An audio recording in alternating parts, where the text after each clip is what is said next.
Olá, amigos ouvintes da Rádio Divulgar.net. Tudo bem?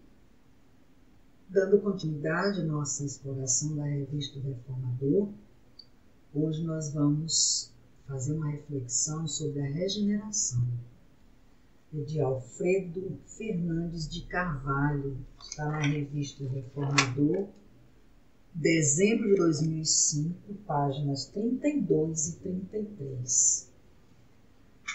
É uma reflexão bem interessante, ela nos traz um aprendizado, nos mostra um caminho da regeneração, já que nós estamos no mundo de provas e regeneração, provas e expiações, caminhando para o mundo de regeneração. Então essa reflexão se faz muito importante nesse nosso momento. E vamos começar assim. Tudo que procede de Deus para a humanidade obedece a um planejamento feito com séculos de antecedência, cujo estabelecimento é evolutivo dependente, pois de que de nada adiantaria liberar revelações ao homem sem a devida capacidade para entendê-las e guardá-las. A inteligência suprema nada faz de improviso.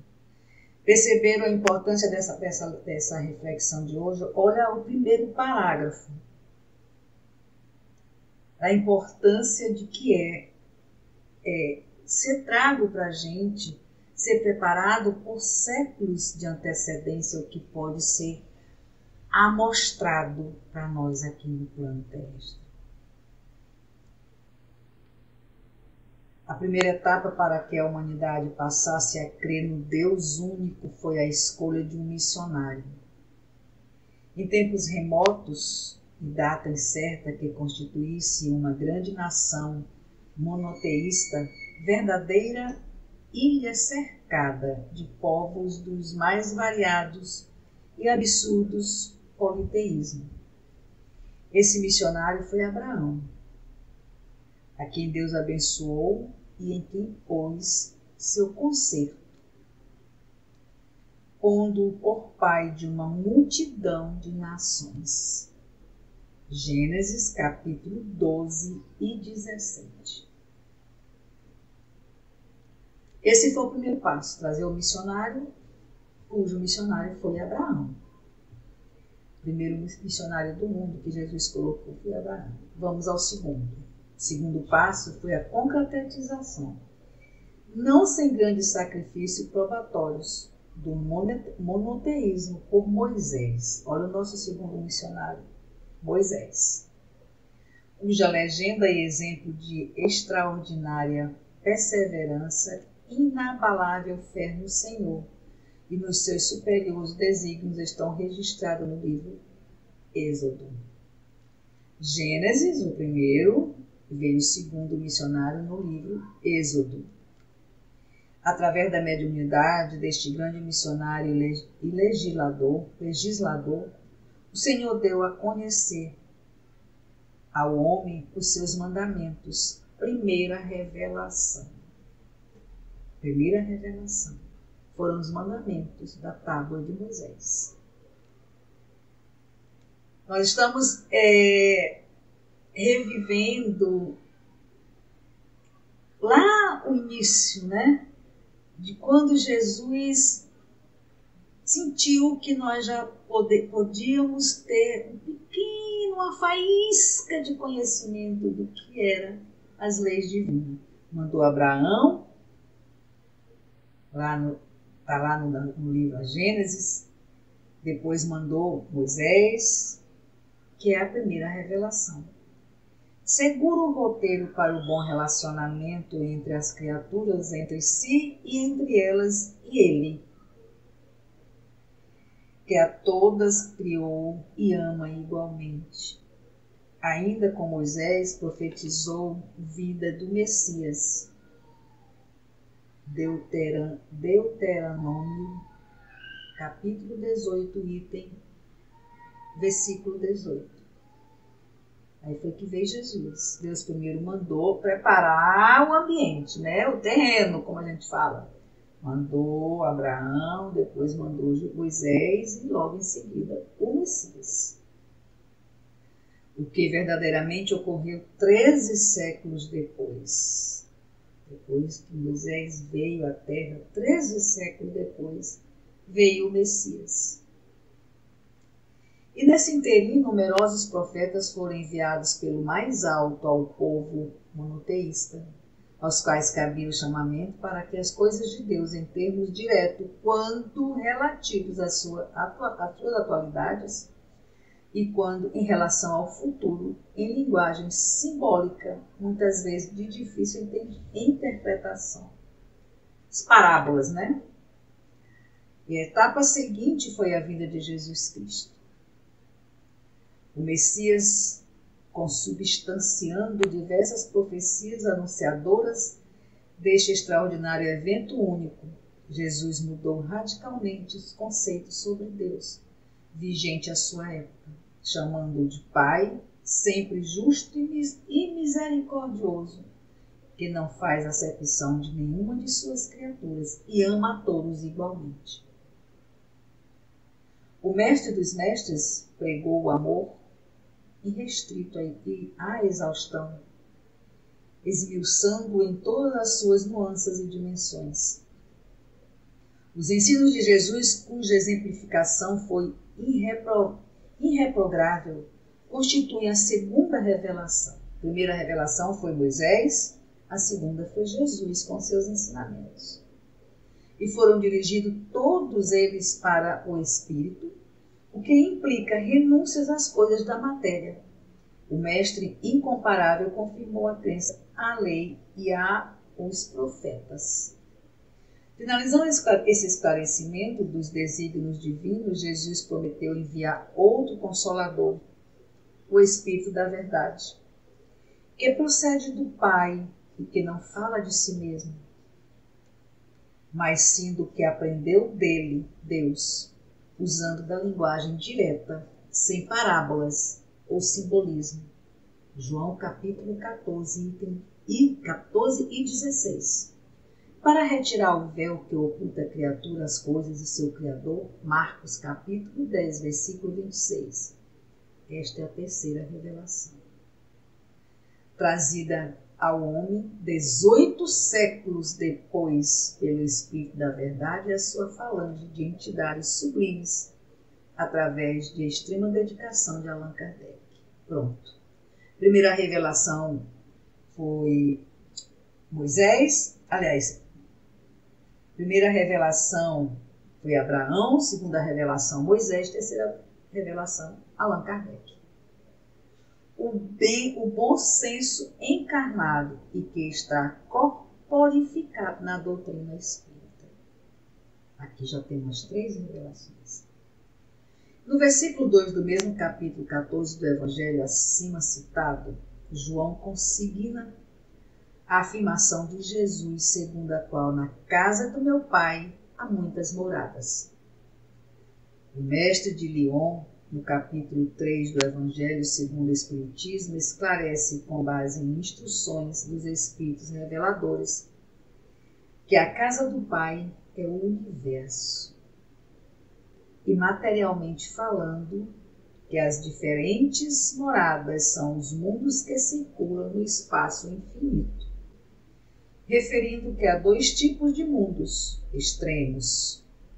Nos degraus mais baixos da escada evolutiva encontram-se os mundos primitivos, habitados por espíritos brutos e materializados, recém-saídos da fase animal, predominando as paixões, sendo quase inexistente a moral. Nos patamares mais elevados estão os mundos celestiais, em que habitam os espíritos puros, experientes, bondosos e sábios, temidos da matéria por serem percorrido como méritos todo o carreiro evolutivo. E entre esses mundos há 2 intermediários. Logo acima dos mundos dos inferiores estão os mundos de provas e expiações. Olha nós aqui.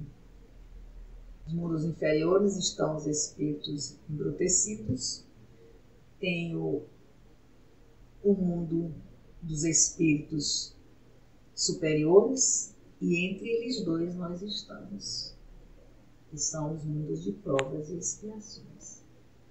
Sendo a Terra um deles, né? Nós somos um, porque, como Jesus falou, na morada dele existem muitos mundos. Tem gente que acha que só a Terra é habitável. Ledo engano. Pois bem, sendo a Terra um deles, o mundo de provas e expiações, nos quais o mal predomina sobre o bem e a atração pela matéria sobrejuga as coisas do espírito. Abaixo dos celestiais estão os mundos ditosos, nos quais a bondade reina, habitados que são por espíritos elevados, mas ainda errantes. No entremeio estão os mundos regeneradores, que são os mundos de transição, nos quais o bem ombreia com o mal. A classificação acima nada tem de absoluta e os diferentes tipos dos mundos não são estanques, mas amplamente comunicantes entre si, sempre tendo em vista as metas evolutivas sendo alcançadas. Nós é que pensamos que não temos contato com outros mundos. Temos sim. Quando a nossa matéria dorme, quando o corpo deita para repousar o cansaço do dia a dia, da labuta do dia, a gente espiritual sai da gaiola e vamos para os outros mundos. Nos comunicarmos agora com uma colocação. Nós vamos para os mundos que nós somos merecedores e que temos autorização para ir. Certo? A gente não sai assim a esmo, eu vou para o mundo tal, para o mundo X, para o mundo Y, para o mundo de prova e expiação, para o mundo de elevação, para o mundo... Não, primitivo não. Nós vamos direcionados, na maioria das vezes, pelos nossos mentores espirituais, na maioria das suas vezes, para trabalhar. Para trabalhar. É a hora que nós trabalhamos, é quando a nossa matéria está em repouso na nossa cama. E na parábola do mancebo rico, Mateus capítulo 19, versículo 28, está registrado assim. E Jesus disse-lhes, dirigindo-se aos discípulos: em verdade vos digo que vós, que me seguistes, quando na regeneração o Filho do Homem se assentar no trono da sua glória, também vós assentareis sobre 12 tronos para julgar as 12 tribos de Israel. O autor destaca isso, confirmando o que ele havia dito anteriormente, João capítulo 5, versículo 22. E também o Pai a ninguém julga, mas deu ao Filho todo o juízo. Deus não tem pressa. Ele orienta e aguardará que as suas criaturas evoluam até a mansuetude, para herdar em este planeta. Mateus capítulo 5, versículo 4. E quiser confirmar toda essa reflexão, é só anotar aonde está a fonte no livro do Evangelho segundo o Espiritismo, né? Mateus capítulo 19, capítulo 19, versículo 28, agora Mateus capítulo 5, versículo 4, e assim sucessivamente, para vocês terem um entendimento melhor. Entretanto, aqueles espíritos obstinados no mal e refratários ao bem serão emigrados para outros orbes. Eu tenho tanto medo disso, sabia? De desencarnar e meu débito está tão grande, eu ter que ir para outros orbes menos elevados e começar tudo de novo. Mas aquela velha história, aquela parábola que a gente sempre fala. O plantio é livre, mas a colheita é obrigatória. Então coloquemos nossas barbas de molho, busquemos caminhar no caminho do bem, seguir a palavra de Jesus, para que a gente não chore muito depois que desencarnarmos.